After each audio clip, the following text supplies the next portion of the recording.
This is Ian, author of Google Drive and Docs in 30 Minutes. Today I'm going to be answering a question about shared files in Google Drive. If this video helps you out, please take a moment to like it and follow me.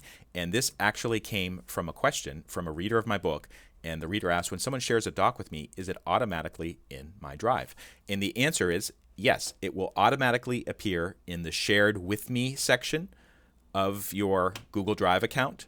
But there are a couple things that you need to know about this. Just because someone shares it doesn't mean you have to open it. And the other thing that you should know is that you can delete something at any time or remove it from Google Drive at any time if you're not interested in accessing it. So for instance, let's say this press release right here, if I wanted to get rid of it, all I need to do is press the remove and it's gone.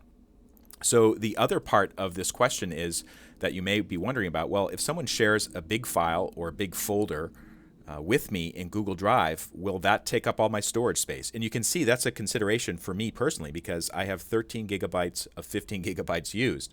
And maybe I'm concerned that if someone shares like a 3 gigabyte folder with me, it's going to make my Google Drive account shut down or they will force me to pay for it. And the quick answer to this is no.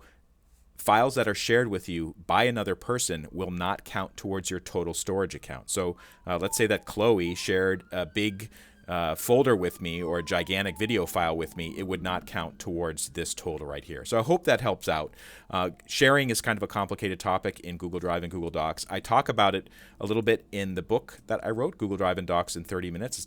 Now it's on its third edition. You can buy it on Amazon or on in30minutes.com or in30minutes.biz.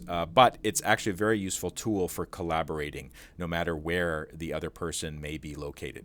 If this video helped you out, please take a moment to like it and follow me. And this is Ian signing off. Thank you so much for watching.